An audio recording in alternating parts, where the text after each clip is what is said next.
Hello, everybody. Welcome once again to another installment of A Rebel Without Applause, coming to you from my little nutshell of infinite space right here in the wood of the holly, under the sign overlooking the enchanted land of law. And in this enchanted land, somewhere in our thriving city, is a young gentleman on the other side of my digital divide. He caught my attention a couple weeks ago with a very astute and fresh opinion piece that was in the LA Times. I read it, I reached out, and he kindly agreed to be with me today. He is a young political aspirant, a delegate to the California Democratic Party. He's a graduate of Loyola Law School by way of UCLA, by way of Beverly Hills High. He is a first generation Iranian American with quite an interesting heritage behind him. He's with me here. I'm so pleased to have him. Welcome to A Rebel Without Applause, Daniel Bral. How are you? Thank you, Bill. I'm great. It's great to be with you. I love your background. It's so much more exciting than mine. So, I feel like I'm already letting you down. Well, don't go there. And by the way, you have an exciting background. It's a genetically exciting background. And you prominently display it in your website. So why don't we just go there right away? You're Jewish and hmm Iranian descent, and you're first generation. But tell me something about your grandfather who had a political career himself, Dr. Am I saying it, Musa Bral? Yeah, that's right. So, first of all, again, thank you for having me on. Thank you for reaching out. I appreciate it. Okay, I got it. And Yeah, enough of the thank yous. We're done with that. Let's go. Let's break no, it I mean, I have to. Thank you for asking about my grandpa. He's always a central part of my story. And when I introduce myself and speeches I give, I always say I'm a descendant of defiant Jews who proudly proclaim their Jewishness in quasi-tolerant territory. Consequences be damned. My paternal grandfather, who we're talking about, Musa, he down. was a pharmacist by trade, but became the only Jewish member of pre-revolution Iran's parliament at the time, and because of obviously Jewish quotas, he was the only Jew that was serving at the time, and he was the representative to the Jewish community. So Iran's parliament pre-revolution only allowed for one Jew to be representative, and obviously that Jew was the representative to the community. So their parliament wasn't necessarily broken down, but necessarily only by geographical boundaries, but by racial and ethnic boundaries as well. Yeah, I guess so. And I mean, even despite that, he wasn't just focused on his own people. He was kind of mission driven for everybody. And what I've been told is one of the first things he did when he took office was he changed the law at the time that required all members of parliament to take the oath of office on the Quran to allow every member to take the oath of office on their holy book of choice. And it was the service of this small but mighty Iranian Jew like myself that was ultimately rewarded by King Mohammad Reza Shah with the Royal Medal. So to me, proves that despite the challenges, Muslim-Jewish coexistence is possible. So he's what I would describe as pre-revolution Iran. He served in Yeah. post-coup Iran because there hmm was a I imagine your grandfather was eyewitness to the Mossadegh displacement in, I believe, 1952. I don't know if you heard anything Yeah. about that. I didn't hear anything about that, but I mean, I take it he was alive to witness it. Here's a book I recommend. It's called All the Shah's Men, and I've heard of that. it's a brilliantly cogent account of the CIA, led by a man who was the grandson of Theodore Roosevelt, Kermit Roosevelt, Oh, and they orchestrated a very a coup that really removed Mossadegh because at the time they were concerned that he would nationalize the oil, and of course, right. the big prize in the Gulf of Oman was oil. It was really a hmm British concession. The Americans were more wrapped up in the Saudis, but the Americans assumed that the responsibility for it and had that coup when Eisenhower became president. Just as an aside, Kermit, the coup orchestrating grandson of President Theodore, that Kermit's grandson, Kermit the Third, or really Kermit the Fourth, has been a two-time guest on my podcast, and like you, he is a lawyer, a Mm. professor of law at the University of Pennsylvania, and has written quite brilliantly about our American Constitution. And since I found myself in the lap of the Constitution with a law student who's written about this and law reviews, I also felt that our Supreme Court had a major oversight when they nullified the Section 3 of the 14th Amendment. Your thoughts? Wow, you're asking me about Section 3 of the 14th Amendment? Yes, pop I quiz. mean, I'm no fan of the Supreme Court. Let me just make that clear. I don't think it's a. I don't think everything's on the level, just to put it diplomatically. Well, I will say I think the Republicans obviously are not impartial. I think they're partisans, and so all of their decisions fall in line with that, including the one that you just mentioned. Right. So it was a act of political preservation, really, which defied one of the core sections of probably the most important modern amendment. So you've also spoken, quite in depth, and you've written about this issue that weighs heavily on anybody who's Jewish. I am. Actually, I'm a member of a cult. It's called Jews for Gentile Girls. My grandparents came to this country. They had converted from Judaism to capitalism, but nonetheless, I still identify. Wow. Uh, and I know you've written and worked within the Jewish and Jewish Iranian community. And of course, there's all these campus protests that have captured our attention. I just wanted to start with this question to you is where does legitimate criticism end and anti-Semitism begin? I can't tell you how many times I answered this question this week. So it's very interesting. I've had to give a couple presentations this week and conversations about the conflict, and I've been asked this question, which is a great question. I think there's a clear line. I think criticism of Israeli government policy, and I want to underscore, highlight, bold, government policy is fair game. Just like criticism of any government policy. We criticize Trump's Muslim ban, so on and so forth. That is not in any way bigoted. I think you cross a line when you hold necessarily Israel to a different, unique standard than you would any other country, for example. Not to say that that is inherently anti Semitic, but for example, if you are holding Jews responsible for the actions of the Israeli government, that is anti Semitism. If you're saying Israel shouldn't exist, or you are denying the Jewish people's internationally recognized right to national self determination in some portion of their ancestral homeland, that raises some questions. So I always like to tell people keep your criticism directed and narrowly tailored to government policy and don't go beyond that. Because beyond that, you feel it has the taint of a deeper prejudice that maybe defies rationality. Let me ask you this. You're of a certain age. You're young. I'm right now as old as I've ever been. And, So and, am I. and as young as I'll ever be at this moment. Is there something maybe that these campus protesters are telling us that we should be listening to?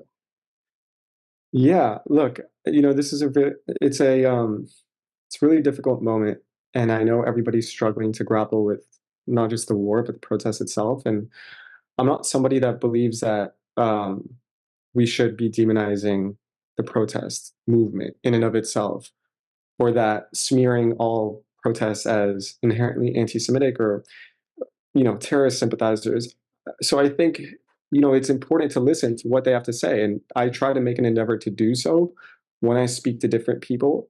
And so we have to hear their concerns. People are not happy with the way this war is unfolding. I believe it was a just war, and it is a just war. But people are obviously and understandably,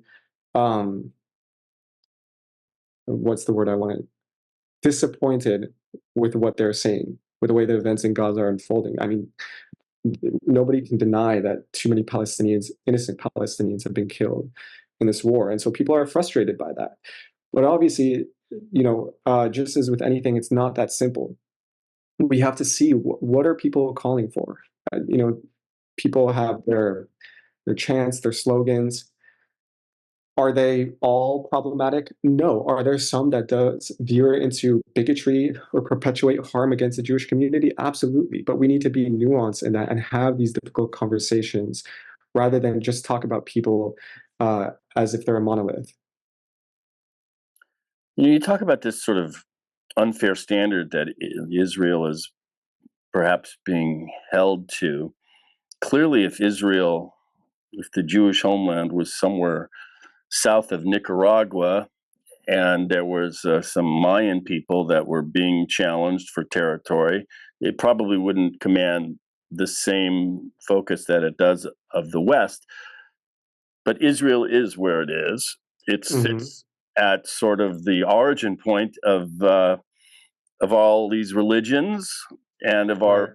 central stories, whether it's Christianity or Judaism or the Muslim faith. So I think that this standard that the chosen people are held to is unavoidable and probably won't change.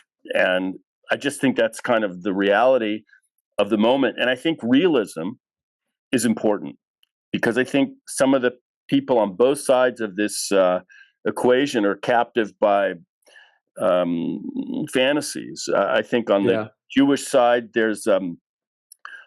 I feel personally hostage in some fashion. No, I don't feel like any need to defend some of these right wing Jewish religious settlers who I feel like are trying to entertain a fantasy of what the biblical boundaries of Israel are. And alternatively, on the other side, this river to the sea idea of abolishing Israel, they're both just not rooted in reality. And I just think it's time to get real. Nobody's going away on either side. Right. And that's what I said. I've said in my piece, there will be no exodus of Israelis or Palestinians from the land. And I think once people internalize that on all sides, it allows us to do the really critical work necessary in front of us to actually improve the conditions on the ground for everybody, because Israelis won't know safety or peace if Palestinians don't know safety or peace, and vice versa. But I want to go back to something you just said earlier about double standards.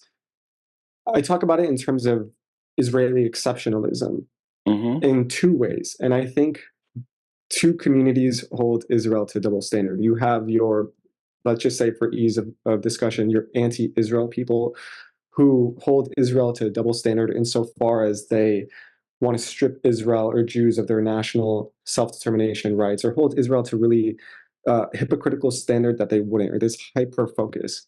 But at the same time, you have really hawkish pro-Israel people who are in the pro-Israel camp who hold Israel to this.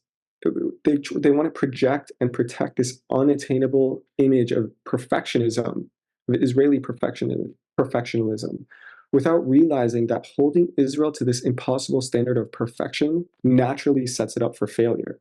So when you don't allow any criticism, just criticism, criticism rooted in love and concern, not gratuitous or malicious, criticism that's rooted in love and concern, if you are not making space for that, and you are constantly projecting this image of, oh, Israel is perfect, it's beyond reproach, that is an issue.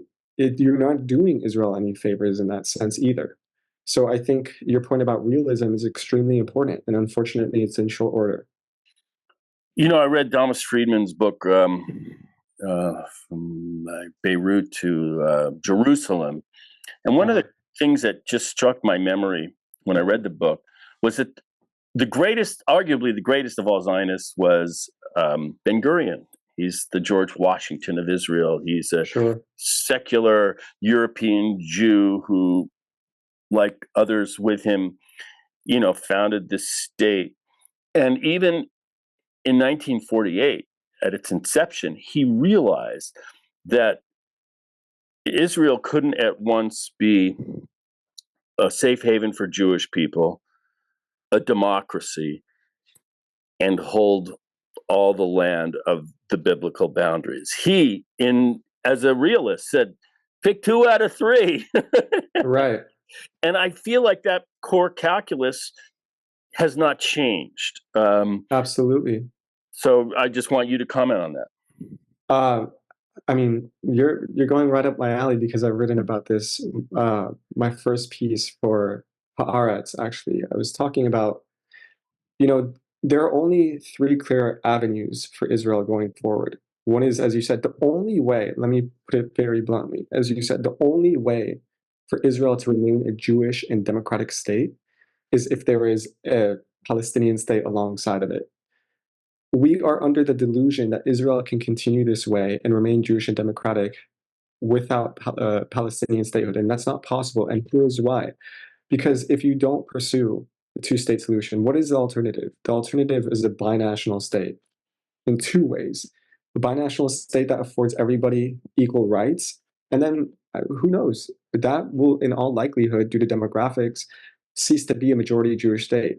And I'm not under any illusion that it'll be a utopia where Jews and Palestinians, or Israelis and Palestinians, could get along, because nothing in these past 70 plus years have shown that they can. Or you can have a binational state where Israel annexes all of the land and doesn't grant Palestinians full civil rights. And then you are committing to being a full blown apartheid state. And I don't want that, not just for Israel, but as a Jew, I don't want um, my people to have that label affixed to them. And that is the menu I kind of show or explain to friends of mine who are way more hawkish than I am, who don't care about a two-state solution. And I try to say, I'm kind of a cynic. I don't believe in appealing to people's better angels. Uh, I try to appeal to people's self-interest, and I say this is why you should want Israel to pursue a two-state solution. And I've seen when I explain it to them in that way, light bulbs do go off, and they're like, "You're right." So you've changed some hearts and minds. I mean, I like to think I do. I don't know. I hope so. Well, I think, the politicians have failed on both sides of this equation. What we're looking Yeah, at is failure. Um, and sometimes when the politicians fail, the people need to maybe take some leadership themselves to try and find, avenues towards reconciliation. I do think that in spite of how horrible this situation is, how intractable it is, there are some emerging possibilities that might be even accessible, low hanging fruit for the future. Because after all, when Iran attacked Israel, uh, who came to their aid? The Saudis, the Jordanians, the Americans. Wait. I missed something in the history books. The Arab Israeli conflict might just be over. It's really the Palestinian conflict. So hmm that's a possibility for reconciliation. I don't think those states are interested in a caliphate or an Islamic kind of tyranny at their borders in the form of some Palestinian political entity either. So sure. I think there's some possibilities out there. Um, There is. I mean, that I cling to that night where Iran um, fired all these rockets in Israel's airspace and territory, and as you said, all these countries coming to its defense. But that was like the word bittersweet couldn't capture that moment any more perfectly, because it was sweet to see Saudi Arabia, Jordan, France, the UK, the US rushing to defend the Jewish state, right? Like that should fill everybody with pride that like Israelis are not alone, despite what it feels like that Israel feels like it's internationally isolated. But it was also equally bitter because right there on a silver platter is the potential for a better future, to make allyship with these countries, to have a more peaceful region. But because of poor leadership, because of hubris, because of self interest and political considerations, and I'm talking about Benjamin Netanyahu, he is standing in the way of that.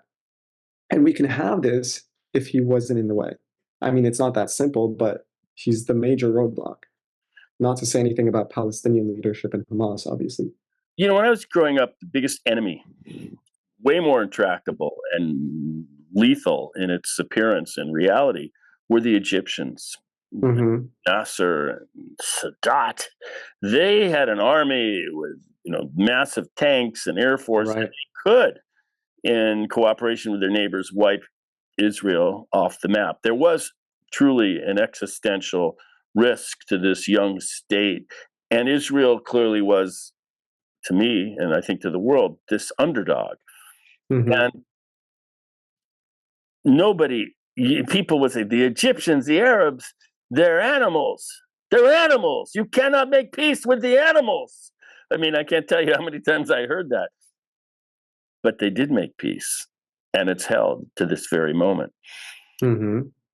So if they could do it with the Egyptians, why not with the Palestinians, who don't really represent the same existential threat, in my view, as the Egyptian army did so many years ago?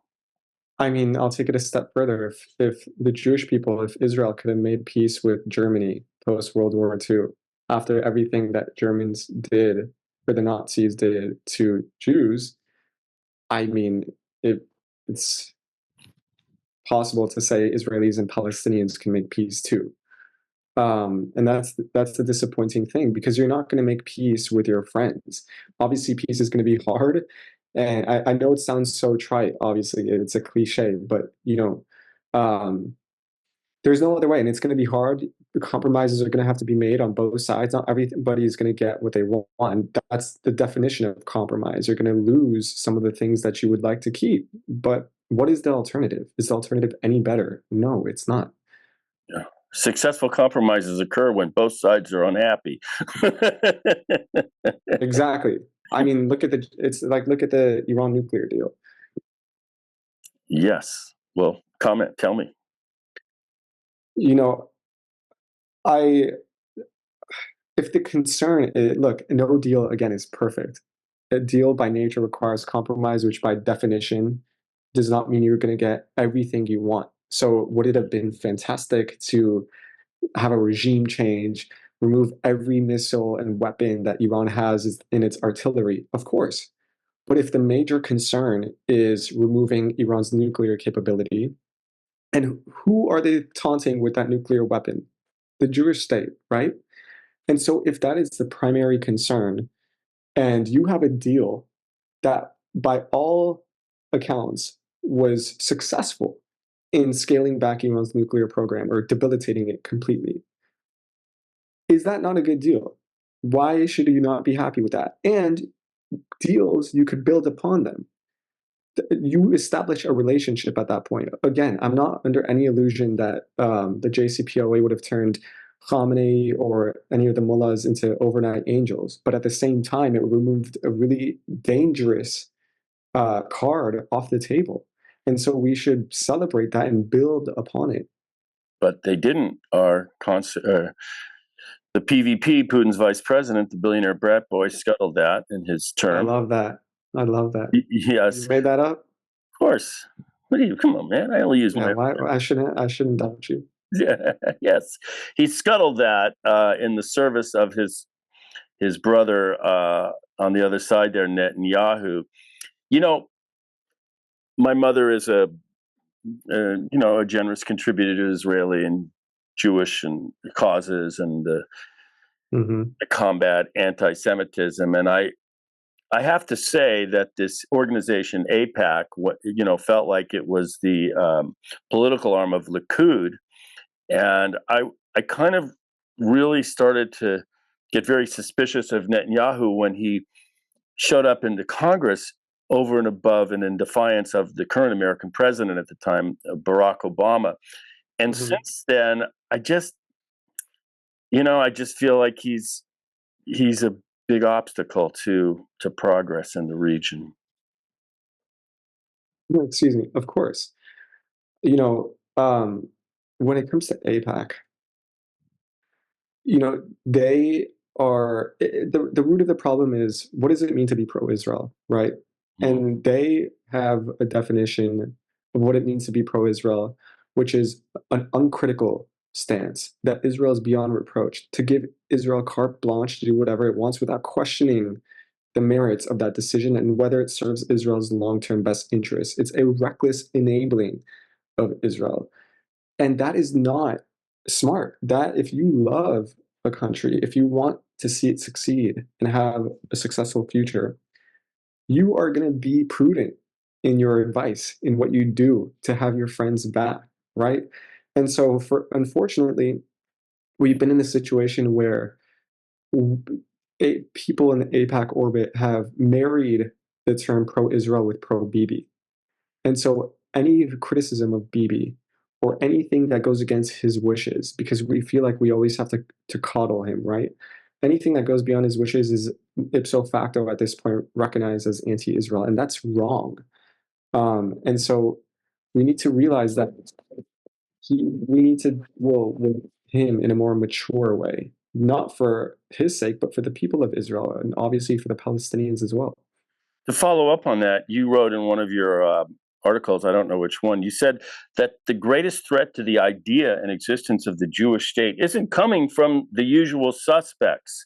Mm-hmm. This time, the house is on fire and the arsonist is the homeowner. Now, I think you wrote that probably before October Yeah, 7th in yeah, relation to some of the judicial challenges that were going on in Israel, but talk that's about exactly right. That's exactly right, and I stand by that because Israel is not a small fish in a big pond anymore. It's not. It's like dealing with the same paradigm it was dealing with in the 1940s, 50s, and 60s and 70s, whatever. Israel is a powerful state. And I don't think, look, again, I'm not going to be flippant about the threat that Iran poses or Hezbollah, but are those existential?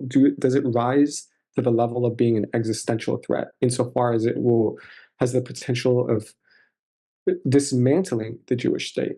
I don't think so. I think the greatest threat to Israel's existence is itself. It's the division. It's the Jewish people, the people of Israel being divided. And obviously, the mastermind of that division has been Benjamin Netanyahu. We see everything that he's doing is politically motivated to stay out of prison, right? And so look at the people that he's elevated. He's taken people who were taboo, removed them from the gutter, and elevated them into positions of power. Ben Gvir, Smotrich, so on and so forth. Before October 7th, with the judicial overhaul, people were in the streets, people were refusing service. He turned Israeli reservists, as I said, into refuseniks, a new usage of that term, right? And so that to me is my biggest concern because now it's like Israelis are butting heads with each other. And our history has shown us in that land that our own internal division has often led to our own demise. And so we need to be vigilant and honest about that. Because it's if we don't get our own house in order, it's really hard to have um, everything else be settled in a positive way, including our relations with the international world or even in the region when it comes to the Israeli Palestinian conflict. Israel cannot afford to be a pariah state. That is for sure. It needs That's for neighbors sure. and allies, and it is drifting towards that possibility. Maybe not even drifting; it's sort of under sail to that possibility, and Hmm. it's really scary. So you made a point that sort of echoed mine that Israel isn't really an underdog anymore and sort of an overdog. I remember once I got in trouble at a Passover where they asked me to preside, and I went, we're celebrating this Exodus story, and the Pharaoh was all powerful, and Moses and the Israelites weren't so powerful, so they got out of Dodge and secured their own freedom. But maybe right now, in this moment, without fully grasping it, the Israelis might be occupying the Pharaoh chair in its own land in relation to the Palestinians. I don't know if the metaphor is completely apt, but I think there's the scent of truth in it. We've Yeah, identified as being an underdog for so much of our history, and literally within one lifetime, wait a minute, we're overdogs here. right. Well, to make it even more biblical, we once were the David in this David and Goliath story. We being Jews, obviously, and Israelis, were the David in this David and Goliath dynamic. And now, I mean, look, part of that we should be proud, like Jews and Israelis should be proud of the success that we've attained, the power, the stability, the ability to defend.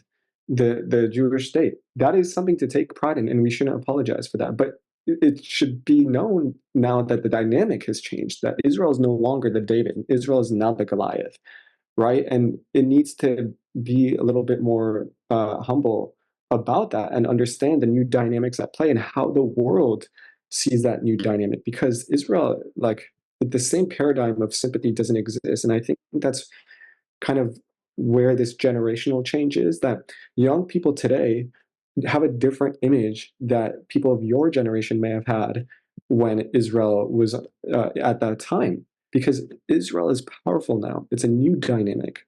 And that's something that people need to consider. Well, I don't think the Israelis or maybe the Jewish psyche has caught up to the overdog identity yet. It's Sure. And that's intergenerational trauma at play. And we need to understand that too. yes. I'm going to kind of you made the point that this isn't really an existential threat, the Palestinian threat, not Hmm. whereas maybe the Egyptian one and the Arab one generations ago was. So Sure. the caveat to that is Gaza. Right. Is this a discretionary war? Is this collective punishment?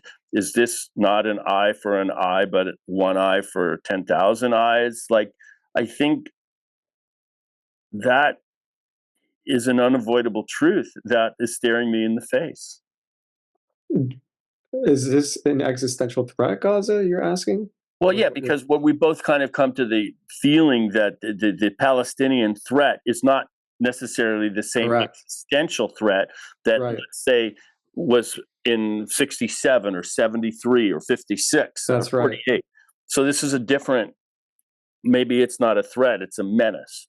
So the Israeli war in Gaza, then if it's not existential, is this collective punishment? Is You this can make that case. right? And so Um, I think these are which, hard questions. I'm asking you. We're both Jewish. This is at the core, I think, of some of this protests that we're seeing in our face, and I want to face it. And so yeah, I'm asking you. I appreciate the question. Look, again, I think Israel had every right to respond. I mean, no, it would be absurd for anybody, and I remember the first few days in the wake of October 7th, for people who were demanding a ceasefire before Israel even fired one weapon, right? And saying Israel shouldn't respond. No nation would sit back and allow what happened to Israel, allow it happen to them, right? And so I'm not going to sit here and say Israel shouldn't have responded. Of course it should have. It had a duty to respond to protect its citizens and eliminate a threat, not existential, but eliminate a threat to its sovereignty and to its people. However, has Israel conduct the war in a righteous way? I mean, it's hard at this point to argue that. And when you talk about collective punishment, I know, like we talk about aid and Israel's, I mean, people of Gaza are at the brink, if not at famine, right? And look, there's blame to be had all around with the UN and Hamas misappropriating aid, but Israel deserves the lion's share of the blame for that. And when we talk about collective punishment, I think like let's put a pin in Gaza because that's pretty clear for everyone with eyes and ears to see. But what about in the West Bank? What about when we hear Smotrich saying that he's going to withhold tax money that is supposed to be for the Palestinian Authority because of other countries recognizing the state of Palestine?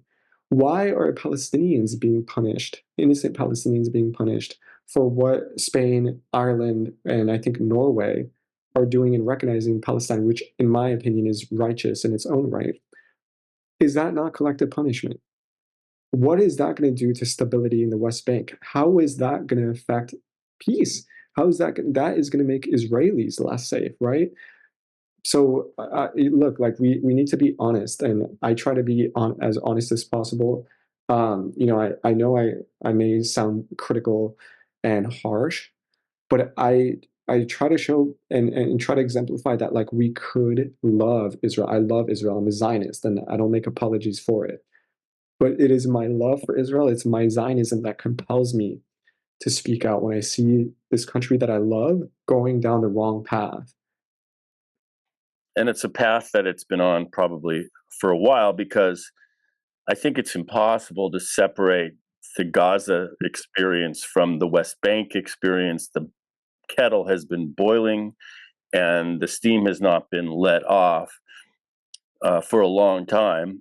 I don't think you can, it doesn't justify what happened. I can't defend Of course. atrocities of Gaza, but I also can't turn a blind eye to the overall situation. I would say this: Israel has an absolute right to defend itself. It has an absolute right to its existence, and it has an absolute obligation, in my view, to find some sustainable, equitable solution with its neighbors, because when it rains on a Palestinian, it rains on an Israeli. They are both there. Nobody's going anywhere. So, as I like to say, figure it fucking out, okay? And Couldn't have said it better myself. you can say it again if you want. You can, Figure it the fuck out. yeah. Let's just. There you go. It's not intractable. They did it with the Egyptians. Um, Israel is a political miracle. It was a few Jews living there in the 19th century, had been holdovers and living there. And because of this far-sighted vision of basically secular European Jews, they created this movement, and many migrated out of Europe, and they got organized economically, agriculturally. They lobbied after World War I very successfully. The international organizations at that time, the League of Nations, later the UN, and then the various foreign capitals, of course, France, Yeah, the Balfour England, who, Declaration. who drew up these boundaries of the Middle East, and the Balfour Declaration. That doesn't happen without hard-hitting lobbying in foreign capitals. And it means that they created an economic basis for their existence, first in agriculture and then in Yeah. trade and even in finance, international connections. And then when the moment came and the political stars were in alignment after this tremendous tragedy of the Holocaust and World War II, they were ready and they achieved their statehood. And then, because they were ready with a fledgling army, they defended it against all comers, and they survived. Mm-hmm. So, without all of these things happening, there is no Israel. It is a political miracle of the 20th century For and sure. beyond. And it's an incredible story. I mean, it's incredible. For And sure. sadly for the Palestinians, as I look at their history, they weren't ready for their moment. They didn't have the same sympathy in European capitals. Right. They hadn't done the lobbying that they needed to do in the League of Nations, in the I don't think even Palestinians had identified themselves yet as a political people. They were blending with Transjordan and other areas. And so when the moment came, they weren't really ready, in my view, to get another state alongside fledgling Israel. So we had these wars and these, these dislocations and grievances that last right to the present moment. I'm not sure even now if they're ready. They've missed so many political opportunities for their own statehood. But having said that, they need a state. It's the only solution that I can see. Yeah, Bill.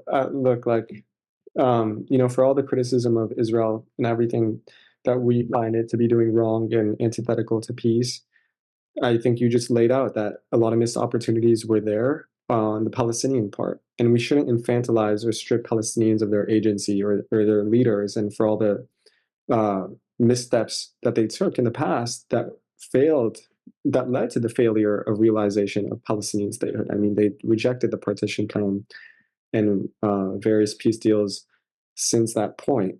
But that does not mean that Palestinians should therefore lose their right to national self-determination. They're equally internationally recognized right to national self-determination, which is righteous in their own right. And you talked about, and I said this in my recent LA Times piece.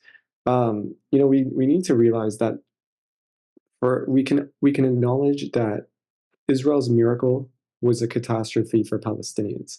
That does not take anything away from the fact that it was a miracle for the Jewish people, right? But we also have to understand that for another people who are there, that was a dark moment in their history. But we can make the situation on the ground better for both Israelis and Palestinians by not rectifying the wrong of the creation of Israel, but rectifying the wrong of the failure of all parties, the international community, the Palestinians, the Arab countries, and Israel, to realize and actualize a Palestinian state. And that's what the work ahead is. Restorative justice sort of That's is. what I said. Restorative justice is a Yeah. challenge. I think there's some term associated with that in the South African Constitution, which That's brings me. actually the word I used in my piece. I don't know if you were going there, but why ultimately unilateral recognition of Palestine would make Israel safer. Because I said, yes, it's an act of restorative justice, um, but it also helps Israel in the long term. Absolutely. Which brings me to another question that's sort of been at the core of the 20th century and now maybe the 21st century. Does every people, whether it's, I don't want to use words, deserve their own state, whether it's Armenians or Ukrainians or Palestinians or Lakota Sioux or who are those? The Kurds, the Georgians, the Basques. Who gets a state and who doesn't? Well, you're asking me to put my international law hat on, which you know, you, you're giving me flashbacks. But I did actually. I don't know if you're asking this of me because I wrote my international law review article on um, Israel's right to national self-determination. And so I had to go into a whole foray into international law and who gets the right to national self-determination versus just internal Mhm. self-determination. Um, and then it goes, I mean, I'm not going to go into this rabbit hole, but it goes into this whole concept of who is a recognized people, right? And do they have a shared language, shared history, culture, connection to land? Are they defined? How big is this population? So, short answer without me boring people is not every people deserve a state of their own, but I mean, international law has recognized a lot of those peoples and their right to national self-determination. And national self-determination is ipso facto sovereignty or statehood. That's the realization of it. But failing statehood, then those same people are entitled to equal rights within their own land. Right, which is self-determination in general or internal self-determination. Right. So these are big questions, all of which sort of raised their head at the Treaty of Versailles and, in the dawn of the 20th century after World War One. Now your family's from Iran. I guess your parents were born there. Is that right? Yeah, yeah, yeah. Parents, were you going to follow up with that? Yes. Go Um, for it. Sorry. and you mentioned to me that there's a lot of Iranians in Los Angeles that are not Jewish, Hmm. and there's many that are. Yeah. But you mentioned, because you're out there and you are an activist. You're writing, and I feel like if you're a delegate for the within the California Democratic Party, there's a political career out there, maybe waiting for Daniel, and or you could be on billboards all across LA, like Emrani. Pass, pass, Okay, pass pass. on that. Okay, just want to make sure. With Laker logos. But you mentioned something because of your activism and your what I would consider almost a very progressive point of view. And I think one of the reasons I want to talk to you is you are offering a fresh way forward. But you described to me earlier that you come from a pretty conservative community. I mean, and how have you been received with your writings and ideas within your own community? Thank you for asking that. Look, the Iranian Jewish community is largely conservative, or at least my community that I find myself in is largely conservative, and I'm a progressive. So I guess I'm a unicorn in my own community, and I think, you know, at this point, I think what helps. Yes, I get teased in a respectful way. It's not in any way bullying, but like, my friends will send me political posts and say, "How can you believe this shit?" or "How can you like this guy?" and stuff like that. And, "Oh, you're a Democrat, liberal," all that fun stuff. And I'm being sarcastic about fun. But I think people know based on them knowing me, and that's why relationships are so important because people know that my integrity precedes me, that I come from a good place, that I believe in the things I believe in, and I do the things that I do because I'm well intentioned, not because I'm trying to get attention or because I'm trying to smear anybody or anything of that nature. I do it because I calibrate my moral compass to guide me in the direction of doing what's right, not what's easy or popular. And if people disagree with me for that, so be it. But like I feel like I'm sticking to my conscience. And people respect me for that. So even if they may disagree and friends disagree, family disagrees, um, they know I come from a good place. And so that's all that matters to me. Well, I think the core question for people as Jews and political parties, are we a righteous people or are we a tribal people? And sometimes when we become tribal, we blind our eyes to, you know, not what's right, but what's fair. People sense what's fair. After all of our laws are guided by something that you don't need a law degree to kind of get. People sense, even little toddlers in the sandbox, they understand what's fair. Little Bobby's got 5 more building blocks and I only have one. That's not fair. Wah. Well, we sense that in all of our dealings, and we've created these very sophisticated constructions to maybe try to be fair. And I think maybe we can lose sight of all that. So, Daniel, just tell me a little bit more about what's going on in your life beyond, trying to save the world. You're an attorney. You're head or part of an organization. Tell me about the organization you mentioned that you were working with. Yeah, I'm actually now a retired attorney, a retired civil rights attorney. So now I work at an organization called Project Shema, Uh huh. which is an anti-Semitism education organization. I referenced it in my recent LA Times piece. Right.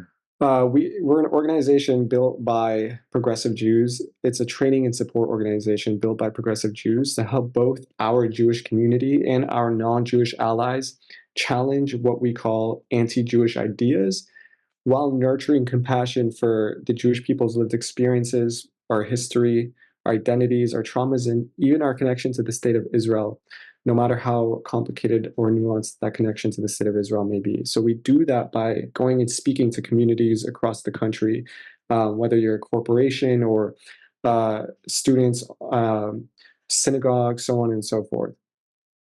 Well, it sounds like good work. I'm sorry to see that you've retired from the law, but I knew that would be my path. what's that? I never really set out to be a practicing attorney for a long time. I Uh-huh. always knew I wanted to go this political policy route, and so you know, this is where life took me.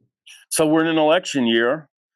California is generally sort of decided in terms of its basic leanings. It's kind of a one-party state for the most part. Um, got this presidential thing coming up. It's kind of wearing me out. Uh, what's maybe your next step in your little political journey? I don't know yet, Bill. I feel like I'm in a great place with my professional career at the moment, with my day to day work, but also being able to write and express myself, have something to say that I guess some people care to listen to. And so I'm just trying to take things day by day and grow and see where life takes me. Obviously, that may be uh, office, and I do have thoughts about that. I don't have a timetable for that though. Well, okay, I won't hold my breath. I'll withhold my contributions for the moment. But I appreciate it. Daniel, I want to congratulate you on just your writings and being out Thank you, Bill. there and your point of view. I appreciate it. I think to a large extent, I feel like I'm in alignment with you. And keep writing and keep expressing and keep trying to stay hopeful. And just thanks for the chat, bro. And Thank you, man. where I can hope I people? didn't bore you to death.